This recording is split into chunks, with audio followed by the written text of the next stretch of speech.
धन्यवाद madam. Madam मोर स्वर भलसे सुबा जाउची? हाँ सुबह जाउची टिके क्लियर नाही। आज्ञा मैडम।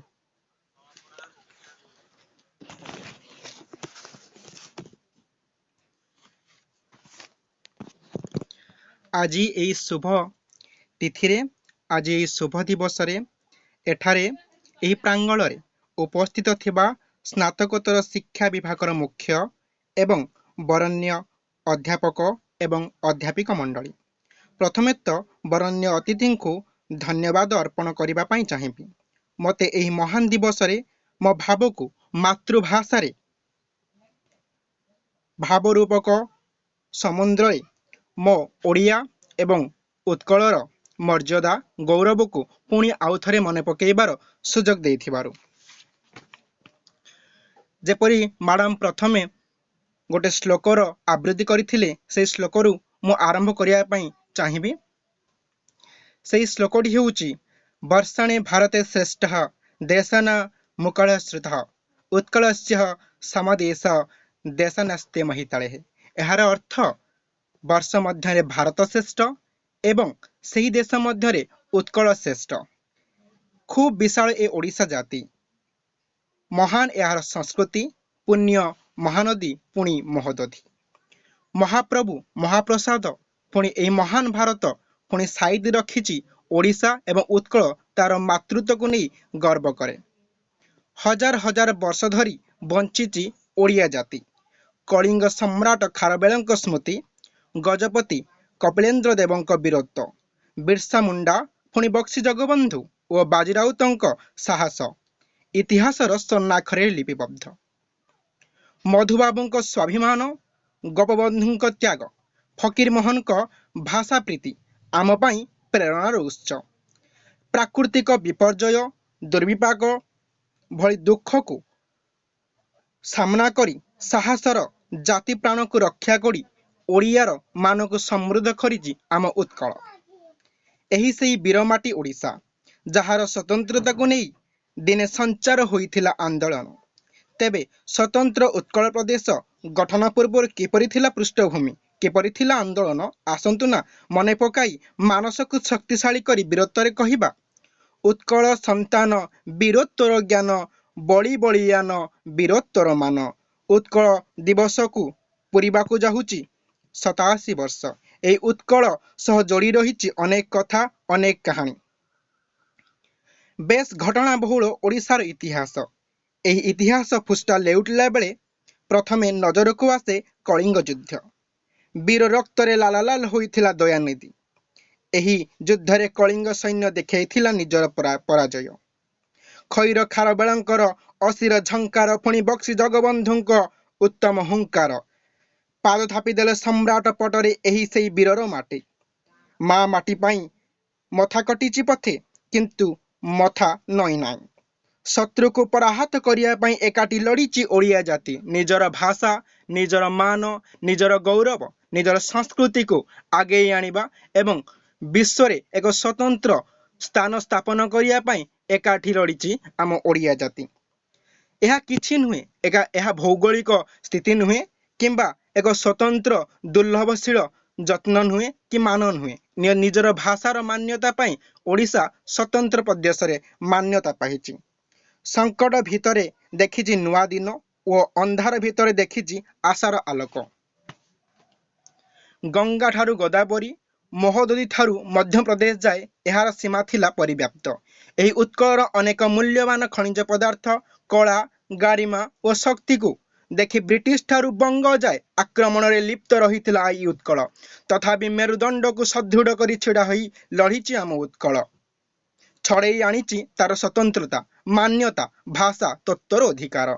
मधुसूदन दास फकीर मोहन सेनापति गोपबंधु दास नीलकंठ दास गंगाधर मेहर राधानाथ राय और कृष्णचंद्र गजपति उत्कल मार उत्कल भाषार उत्कल गौरव गारिमार मेरुदंड को शक्तिशाली करी प्रथमे 6टी जिला को नहीं स्थापन हैला ओडिशार स्वतंत्र प्रदेश। उत्कल सम्मेलन ठारू आरंभ करी महापुरुषों त्याग पर्यंत अवदान 1936 मसीहा एप्रिल 1 आज अमृत बेलारे ଆମ ଓଡ଼ିଶା ଏକ ସ୍ୱତନ୍ତ୍ର ଭାଷାଭିତ୍ତିକ ରାଜ୍ୟ ରୂପରେ ସ୍ଥାନ ପାଇଥିଲା। ଏହି ଦିବସରେ ଆସନ୍ତୁ ନା ଓଡ଼ିଶା ପାଇଁ ଲଢ଼ିବା। କେବଳ ଲଢ଼ିବା ନୁହେଁ, କିଛି କରିବା। ଭାଷାର ସୁରକ୍ଷା ପ୍ରଥମ ଦାୟିତ୍ୱ ହେବ। ଆମର ସ୍ନାତକୋତ୍ତର ଶିକ୍ଷା ବିଭାଗର ସମସ୍ତ ଛାତ୍ରଛାତ୍ରୀ ଏବଂ ସମ୍ମାନନୀୟ ଶିକ୍ଷକ ଏବଂ ଅଧ୍ୟାପକଙ୍କୁ ମୋର ଅନ୍ତରର ପ୍ରାଦେଶିକ ଭିତରୁ ଏତିକି ଅନୁରୋଧ, ଆମ ଭାଷାକୁ ସବୁବେଳେ ସବୁ କ୍ଷେତ୍ରରେ ବ୍ୟବହାର କରିବାରେ ମନରେ ସଂକୋଚ ଲାଭ କରିବା ନାହିଁ। ଆମ ଭାଷା ଆମ ପାଇଁ ମହାନ ଏବଂ ମାତୃ ସଦୃଶ୍ୟ। ଆମେ ମାଆକୁ ଆଘାତ କଲେ କିପରି ଆମେ ଆଗକୁ ବଢ଼ିପାରିବା? ମାତାର ଅଶ୍ରୁଧରରେ କେମିତି ଆମେ ଆଗକୁ ବଢ଼ିପାରିବା? ଯଦି ଭାଷା ବଞ୍ଚେ ତେବେ ଆମେ ବଞ୍ଚିବା। ଆମେ ବଞ୍ଚିଲେ ଆମ ଉତ୍କଳ ବଞ୍ଚିବ। ଉତ୍କଳ ବଞ୍ଚିଲେ ସାରା ବିଶ୍ୱରେ ଆମ ଉତ୍କଳକୁ ସ୍ୱତନ୍ତ୍ର ପ୍ରଦେଶରେ ଗଠନ କରିବା ଏବଂ ସ୍ୱତନ୍ତ୍ର ସ୍ଥାନରେ ଅଧିକାର ଦେବା, ଏହା ଆମ ପ୍ରଥମ ଦାୟିତ୍ୱ ଅଟେ। ଏତିକି କହି ମୋ ବକ୍ତୃତାକୁ ବିରତି ଅର୍ପଣ କରୁଛି। ଜୟ ହିନ୍ଦ, ଜୟ ଓଡ଼ିଶା, ଜୟ ଉତ୍କଳ।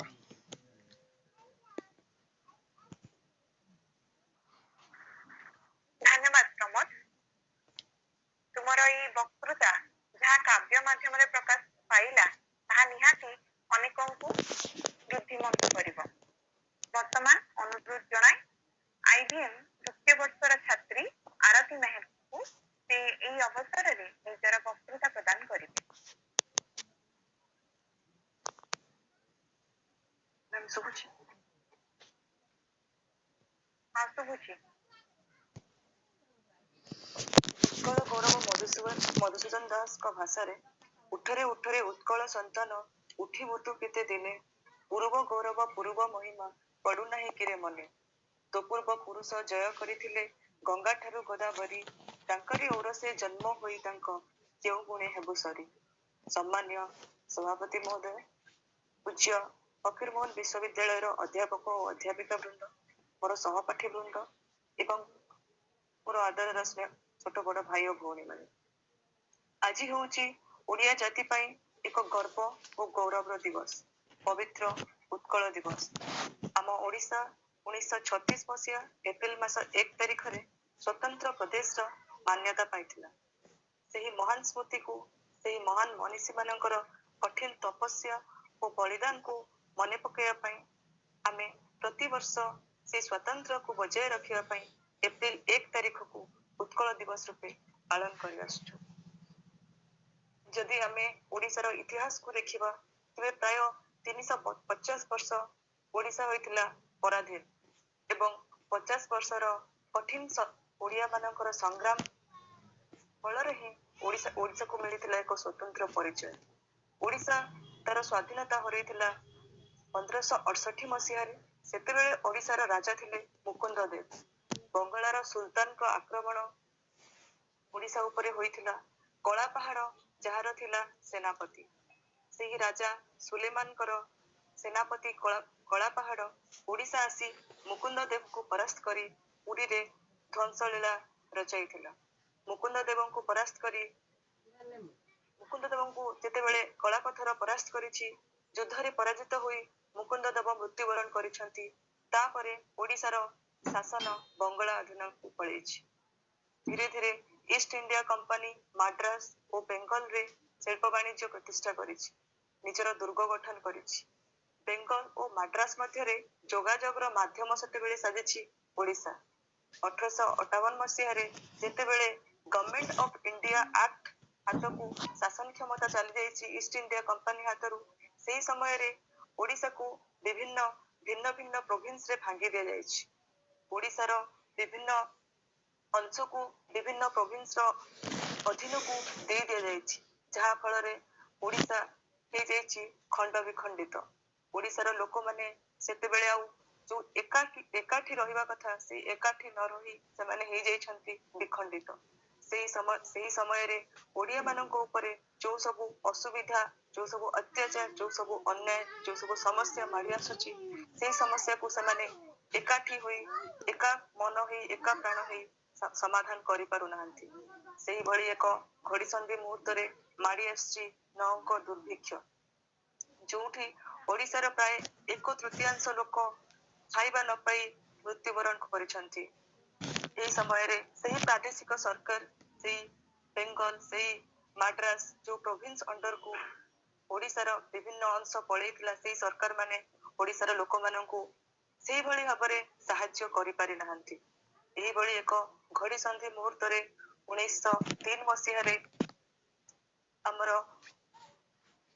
ମଧୁସୂଦନ ଦାସଙ୍କ ନେତୃତ୍ୱରେ ଗଢି ଉଠିଛି ସ୍ୱତନ୍ତ୍ର ଓଡ଼ିଶା ପ୍ରଦେଶ ସ୍ୱତନ୍ତ୍ର ଉତ୍କଳ ସମ୍ମିଳନୀ। ଯୋଉ ସମ୍ମିଳନୀ ମାଧ୍ୟମରେ ଓଡ଼ିଶାର ବିଭିନ୍ନ ନେତାମାନେ ଏକତ୍ରିତ ହୋଇ ଓଡ଼ିଶାକୁ ଏକ ସ୍ୱତନ୍ତ୍ର ପରିଚୟ ଦେବା ପାଇଁ ଲାଗି ପଡ଼ିଛନ୍ତି। ସେତେବେଳେ ଭାରତରେ ଚାଲିଛି ଗୋଟେ ପଟେ ସ୍ୱାଧୀନତା ସଂଗ୍ରାମ, ଅନ୍ୟ ପଟରେ ଓଡ଼ିଶା ପାଇଁ ଚାଲିଛି ଏକ ସ୍ୱତନ୍ତ୍ର ପ୍ରଦେଶର ଡିମାଣ୍ଡ ବା ସ୍ୱତନ୍ତ୍ର ରାଷ୍ଟ୍ରର ଯୋଉ ଦାବି। ଶେଷରେ ଓଡ଼ିଆର ସେହି ବୀର ସନ୍ତାନ ଓଡ଼ିଶାର ସେଇ ମହାନ ପୁରୁଷ ଉତ୍କଳମଣି ଗୋପବନ୍ଧୁ ଦାସ, ଗଙ୍ଗାଧର ମେହେର, ଗୌରୀଶଙ୍କର ରାୟ, ଫକୀର ମୋହନ ସେନାପତି, ମଧୁସୂଦନ ଦାସ, ମଧୁସୂଦନ ରାଓ ଏଇଭଳି ଯୋଉମାନେ ଓଡ଼ିଶାକୁ ଏକ ସ୍ୱତନ୍ତ୍ର ରାଷ୍ଟ୍ର, ଓଡ଼ିଶାର ଯୋଉ ସ୍ୱାତନ୍ତ୍ରତା ଏବଂ ଓଡ଼ିଶାର ଯୋଉ ମର୍ଯ୍ୟାଦା ଫେରାଇବା ପାଇଁ ଯୋଉ ଆନ୍ଦୋଳନ ଚଲେଇ ରଖିଥିଲେ ଏବଂ ଯୋଉ ଦାବି ଜଣେଇଥିଲେ ଏବଂ ତାଙ୍କର କଠିନ ପରିଶ୍ରମ ପାଇଁ ଓଡ଼ିଶା ଏକ ସ୍ୱତନ୍ତ୍ର ରାଷ୍ଟ୍ରରେ ପରିଣତ ହୋଇଛି ଏବଂ 1936 ମସିହା ଏପ୍ରିଲ ମାସ ଏଇ 1 ତାରିଖ ଦିନ ଓଡ଼ିଶାକୁ ଭାଷା ଭିତ୍ତିରେ ଏକ ସ୍ୱତନ୍ତ୍ର ରାଷ୍ଟ୍ର ରୂପେ ଏକ ସ୍ୱତନ୍ତ୍ର ରାଜ୍ୟ ରୂପେ ମର୍ଯ୍ୟାଦା ମିଳିଛି। କିନ୍ତୁ ବର୍ତ୍ତମାନ ଦୁଃଖର ବିଷୟ, ବର୍ତ୍ତମାନ ବି ଅନେକ ଲୋକ ଅଛନ୍ତି ଓଡ଼ିଶାର ଯୋଉମାନେ ନିଜକୁ ଓଡ଼ିଶାରେ ଜନ୍ମ ନେଇ ନିଜକୁ ଓଡ଼ିଆ ବୋଲି ପରିଚୟ ଦେବା ପାଇଁ କୁଣ୍ଠାବୋଧ କରନ୍ତି। ତେଣୁ ଏହିଭଳି ଏକ ଘଡ଼ିସନ୍ଧି ମୁହୂର୍ତ୍ତରେ ଆମେ ଆଜିର ଛାତ୍ରଛାତ୍ରୀ ଆସନ୍ତାକାଲିର ଭବିଷ୍ୟତ ହିସାବରେ ଆମର ସେହି ମହାପୁରୁଷ ମାନେ ଆମ ହାତରେ ଯୋଉ ଦାୟିତ୍ୱକୁ ସମର୍ପଣ କରି ଯାଇଛନ୍ତି ତାଙ୍କର ସେହି ବଳିଦାନକୁ ବଜାୟ ରଖିବା ପାଇଁ ଆମେ ଓଡ଼ିଆ ଭାଷାକୁ ପୁଣି ଏକ ସ୍ୱତନ୍ତ୍ର ରୂପ ଦେବା ପାଇଁ ପୁଣି ତାର ମର୍ଯ୍ୟାଦାକୁ ଫେରାଇ ଆଣିବା ପାଇଁ ଆଜିର ଦିନରେ ଶପଥବଦ୍ଧ ହେବା ଉଚିତ। ଏତିକି କହି ମୁଁ ମୋର ବକ୍ତବ୍ୟ ଶେଷ କରୁଛି। ବନ୍ଦେ ଉତ୍କଳ ଜନନୀ। ଧନ୍ୟବାଦ। ଧନ୍ୟବାଦ ଆରତୀ, ତୁମର ଏଇ ପ୍ରେରଣାଦାୟୀ ବକ୍ତବ୍ୟ ନିମନ୍ତେ। ନିହାତି ଏହା ଛାତ୍ରଛାତ୍ରୀ ତଥା ଉପସ୍ଥିତ ଥିବା ପ୍ରତ୍ୟେକଙ୍କୁ ଉତ୍ସାହ ପ୍ରଦାନ କରିଥିବ। ବର୍ତ୍ତମାନ ଆମେ ଆଜିର ଏଇ କାର୍ଯ୍ୟକ୍ରମର ଶେଷ ପର୍ଯ୍ୟାୟରେ ଆସି ପହଞ୍ଚିଛୁ। ଶେଷ ପର୍ଯ୍ୟାୟରେ ରହିଛି ଧନ୍ୟବାଦ ଜ୍ଞାପନ। ଇଂରାଜୀରେ ଗୋଟେ ବିଷୟ କୁହାଯାଏ, ତାହା ହେଲା language shouldn't be a barrier। ଆମେ ନିଜ ଭାଷା ନିଜ ସଂସ୍କୃତିକୁ ନିହାତି ଭାବରେ ସମ୍ମାନ ଦେବା, ଏଥିରେ କୌଣସି ସନ୍ଦେହ ନାହିଁ। କିନ୍ତୁ ଅନ୍ୟ ଭାଷା, ଅନ୍ୟ ଜାତି, ଅନ୍ୟ ସଂସ୍କୃତିକୁ ମଧ୍ୟ ଠିକ ସେଇଭଳି ଭାବରେ ଆମେ ସମ୍ମାନ ପ୍ରଦାନ କରିବା ପ୍ରଣିଧାନ ଯୋଗ୍ୟ। ଆଜି ଆମ ଗହଣରେ ଅଛନ୍ତି ଧନ୍ୟବାଦ ଜ୍ଞାପନ ପାଇଁ ଆମ ଶିକ୍ଷା ବିଭାଗର ସହ ପ୍ରାଧ୍ୟାପକ ଶ୍ରୀଯୁକ୍ତ ଭୂପାଲ ଭଣ୍ଡାରୀ ମହାଶୟ। ସେ ଧନ୍ୟବାଦ ଜ୍ଞାପନ କରିବେ। ସେ ଓଡ଼ିଆ ସହିତ ଇଂରାଜୀ ଭାଷାର ମଧ୍ୟ ପ୍ରୟୋଗ କରିବେ। ସେଥିପାଇଁ ମୁଁ କହିଲି ଭାଷା ଆମମାନଙ୍କ ନିମନ୍ତେ ବାଧକ ହେବା ଉଚିତ ନୁହେଁ, ବରଂ ପ୍ରତ୍ୟେକ ଭାଷା ପ୍ରତ୍ୟେକ ସଂସ୍କୃତିକୁ ଆମେ ସମ୍ମାନ ଜଣେଇବା। ଏହା ହିଁ ଏହି ଉତ୍କଳ ଦିବସରେ ଆମ ପ୍ରତ୍ୟେକଙ୍କର ଏକ ଶପଥ ହେଉ। ଆମମାନେ ଯେଭଳି ନିଜ ଜାତି, ନିଜ ଭାଷା, ନିଜ ସଂସ୍କୃତି ପାଇଁ ଆଗେଇ ଆସିବା, ତାକୁ ଉନ୍ନତ କରିବାରେ ସେଇ ଚଲାପଥରେ ଚାଲିବା।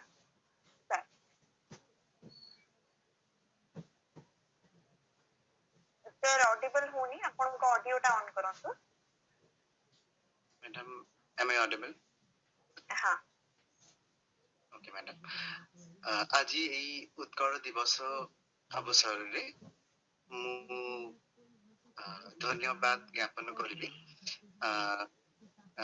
କ୍ଷମା ମାଗୁଛି ସେଥିପାଇଁ ମୁଁ ସେଟା ଇଂରେଜୀରେ କରିବି।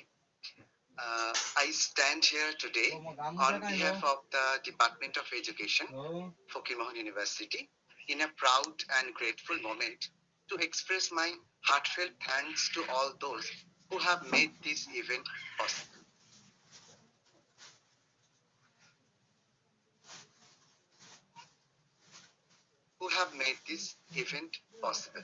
First of all, I'd like to extend my heartfelt gratitude to our esteemed head of the department, Sir Jyoti Shankar Pradhan, who have always been supportive to our all initiatives and encouraged us to strive for excellence. I'd like to express my appreciation to Ms. Pragatika Singh Madam for giving such in-depth insight to this auspicious day, and thanks indeed to Mr. Shishir Sir for technical support and digital assistance. Let me give applause and thanks to our beloved student of the department, Arati Meher from IBM 4th semester and Pramod Behera from 1st semester MA in Education for expressing their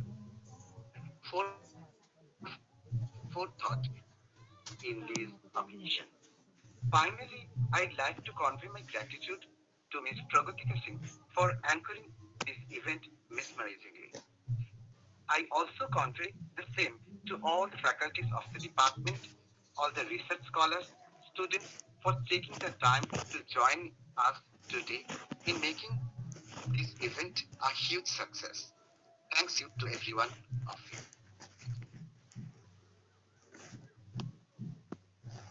Madam,